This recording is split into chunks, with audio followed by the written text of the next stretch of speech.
is the youngest of our 9 children, and prior to her being born, I had a partial placenta detachment, which left her with periventricular leukomalacia and hypoxic ischemic encephalopathy, which has left her with the side effects of Spastic Quadriplegia Cerebral Palsy, Epilepsy and Blindness. So usually about every month we were into a pneumonia and in and out of hospitals for the first 3 years of her life, and then we went to having in-home oxygen on a steady basis.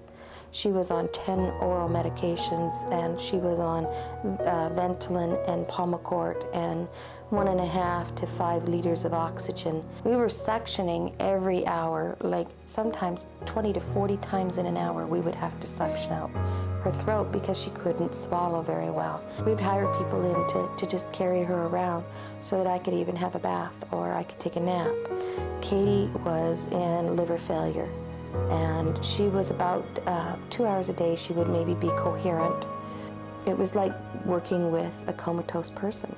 It was a real sad time around here that she couldn't survive much longer at the state that she was at. We introduced EMPower to her, and after just 2 jars of EMPower, we went from 1.5 liters of oxygen per minute to no oxygen at all. And she was more physically active, moving around more in her bed. She was more verbal. She developed ability to grasp things and bring them to her mouth, and now can actually hold toys for fair lengths of time and purposely use them to bring to her mouth and explore them. She's quite active with her hands and doing a lot more as far as neck control goes, and just sounds and alertness overall. And now she's able to stay in the standing frame just about as long as I'll keep her there. She's been able to go off many of her medications. We are down to 4 drugs that we are working with. 3 of them we are reducing. She's much easier to take places. She doesn't need her big suction machine, she doesn't need a big oxygen tank, and not only that, she's happy when she goes. She's much more alert.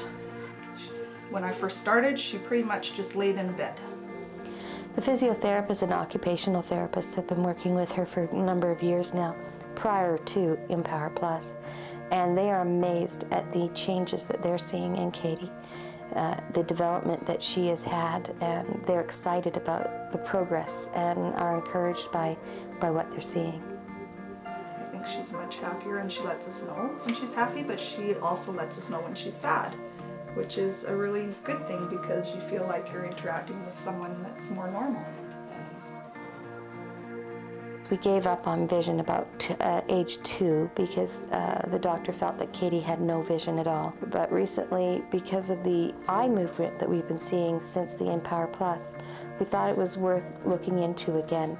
So we have a vision consultant that's rather new to Kati, but he is very excited because he's found peripheral vision in Kati. Before, it was a big sadness to look at your child and not be able to help her, not be able to communicate with her, not be able to do much with her. And now we can smile and laugh together and play hand games together and cuddle, and we can go for walks, and she can find enjoyment in what we do. And it's been exciting because it's like having just opened up a flower and it's began to bloom because of EMPower. She's just, there's something there now that at one time there really wasn't. When you have a handicapped child, to one degree or another, the whole family becomes disabled. And you know, you have to rely upon doctors and you have to rely upon the experts. But the systems didn't help the way we thought that it would. And coming in contact with EMPowerplus, I've got to say I was skeptical at first, but over these last 2 years, watching how Kati's care has improved and seeing the changes in Kati herself, and watching the light come back into her mother's eyes. And it's all built on the simple principle of nutrition, which I can understand, that if you feed the body what the body needs, the cells can repair themselves and the body can take care of itself. we've got a long ways to go yet with Kati, but Yeah. we have hope now. Yeah. We have hope in what we're doing.